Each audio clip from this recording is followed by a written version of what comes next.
तोप नहीं है, दुनिया की सबसे बड़ी तोप। आप फोटो खींच के चले गए। ये तोप वो है जिसकी वजह से सनातन जिंदा है। ये तोप वो है जिसकी वजह से आज हिंदुस्तान नाम का कोई कंट्री है। जहाँ पे हम लोग खड़े हैं वो जयपुर के अंदर जयगढ़ किला है और वहाँ का मेन अट्रैक्शन है तोप, जो जयबान तोप है, दुनिया की सबसे बड़ी। इस फोर्ट का मेन अट्रैक्शन है। ये तोप उदाहरण है कि यहाँ के राजा कितने शक्तिशाली थे। आज से 300 साल पहले ये तोप बन चुकी थी। राजा जय सिंह ने इसको बनाया था और जब बनी, और आज भी अगर आप गूगल ऑन करके देखोगे तो ये एशिया की नहीं, इंडिया की नहीं, वर्ल्ड की सबसे बड़ी कैनन है। और आप अंदाज़ा लगा सकते हो कि 300 साल पहले दुनिया की सबसे बड़ी तोप जिस राजा के पास में है वो कितना शक्तिशाली होगा। ये तोप इसी किले के अंदर जयगढ़ के अंदर बनी थी। जयबान तोप है, इसके अंदर तोप का कारखाना है और इसको एक एक पार्ट हाथियों से लाके इसको असेंबल किया था। फोर्ट का टॉप पॉइंट है।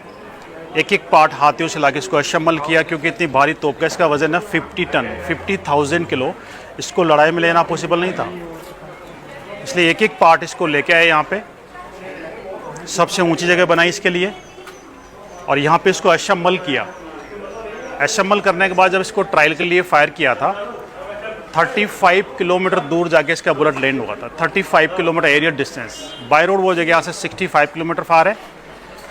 तोप के जो पहिए, आगे वाले पहिए इसकी हाइट है 9 फीट, पीछे वाले पहिए है उनकी हाइट 4.5 फीट है और दोनों पहियों के बीच में बैरिंग है ताकि इसको यहीं पे रोटेट कर सकें।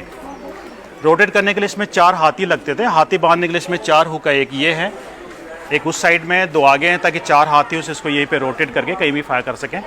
और असेंबल करने के बाद जब इसको ट्रायल के लिए फायर किया था, इसकी आवाज़ इतनी भयानक थी कि आवाज़ से बचने के लिए, लोगों को बहरा होने से बचाने के लिए पूरा फोर्ट आमेर खाली करवा दिया गया था। और दीवार के पीछे पानी का पॉन्ड है, यहाँ पे वाटर हार्वेस्टिंग सिस्टम है। वहाँ तक लंबा फ्यूज़ लगाया गया था। 5 लोगों वहाँ पे तैनात किया। उन लोगों ने अपने आप को बचाने के लिए कानों में रुई भरी, एक सर पे कपड़े बांधे आवाज़ से बचने के लिए, पूरी बॉडी पे मुल्तानी मिट्टी का लेप किया हीट से बचने के लिए। और दीवार के पीछे तालाब के वहाँ से फायर करके एक एक करके पानी में कूद गए थे। 5 आदमी टाइमली कूद गए, वो बच गए, लेकिन एक आदमी गुलाब सिंह चौहान के लेट होने की वजह से ऑन द स्पॉट डेथ हो गई थी। इसकी स्टोरी मैंने आपको पीछे बताया था। इतनी भयानक आवाज़ थी कि पूरा फोर्ट क्रेक हो गया था। कई जंगली जानवर, बर्ड्स, एनिमल मर गए थे।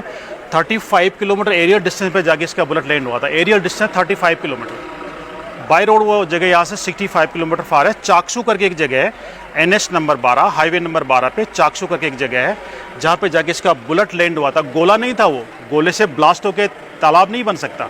जय सिंह ने वर्ल्ड में सबसे पहले बुलेट तैयार किए थे। अष्ट धातु के 10 पाइप तैयार किए थे 12 इंच व्यास के, और हर पाइप में 100 किलो बारूद, 100 किलो छर्रे लोड किए थे। और 35 किलोमीटर आगे जाके ब्लास्ट होकर उसने एक ही फायर में तालाब बना दिया था। गोलेराव तालाब नाम है, चाकसू करके जगह है, वो आज भी है वहाँ पे। उसके बाद औरंगजेब बैकफुट पे आया था। औरंगजेब ने जो जजिया टैक्स लगा दिया था, गजवा हिंद चालू कर दिया था, लोगों को इस्लाम में कन्वर्ट कर रहा था। लेकिन जय सिंह की ताकत से भयभीत होकर औरंगजेब को सब कुछ वापस करना पड़ा था। जय सिंह ने सब कुछ वापस करवा दिया था और उसने जय सिंह को माना था कि जय सिंह मेरे से ऊपर, अगर मैं शेर हूँ हिंदुस्तान का तो जय सिंह सवा शेर है।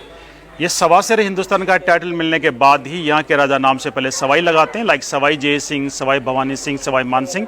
और जब राजा जयपुर में होते हैं, ये फोर्ट अभी भी जयपुर के राजा के उस राजवंश के अंडर में है, उस डायनेस्टी के अंडर में है जिन्होंने ये किला बनाया था। 11वीं सेंचुरी में राजा काकिल देव ने बनाया था, तब से लेकर आज तक उसी वंश के अंडर में। तो रॉयल फैमिली के मेंबर अगर यहाँ पे होते हैं तो जयपुर में अगर होते हैं तो जयगढ़ फोर्ट के अंदर जो फ्लैग है वहाँ पे डबल फ्लैग लगता है, एक बड़ा उसके ऊपर एक छोटा सवाया झंडा लगता है, क्योंकि सवाई का टाइटल यहाँ के राजाओं को मिला है। ये बाकी राजाओं से सवा शेर थे, शेर के ऊपर सवा शेर थे। सवाया झंडा लगाते हैं और नाम से पहले सवाई लगाते हैं। ये साइड में वॉल और टीन शेड ये सब बाद में बने थे 1880 में। उससे पहले पूरी ओपन जगह थी ताकि इसको यहीं पे घुमा के दुश्मन के आने वाली सेना को दूर से ही निशाना बना सकें और पूरी की पूरी सेना को 1 या 2 फायर में उड़ा सके। उसके बाद ही औरंगजेब बैकफुट पे आया था। उसके बाद औरंगजेब ने पूरे हिंदुस्तान को इस्लाम में कन्वर्ट करने का जो प्लान बनाया था, उसका पूरा प्लान धराशायी हो गया था और जय सिंह के सामने उसके घुटने टिक गए थे। आज इस तोप की वजह की हिंदुस्तान बचा हुआ है। इसमें जयपुर राजवंश का, कच्छावा राजवंश का बहुत बड़ा हाथ है, बहुत बड़ा रोल है इस देश और धर्म को बचाने के लिए। वो तो आपके सामने ये तोप, वो तोप नहीं है, दुनिया की सबसे बड़ी तोप। आप फोटो खींच के चले गए। ये तोप वो है जिसकी वजह से सनातन जिंदा है। ये तोप वो है जिसकी वजह से आज हिंदुस्तान नाम का कोई कंट्री है हिंदुस्तान के अंदर और आज भी वर्किंग कंडीशन में है।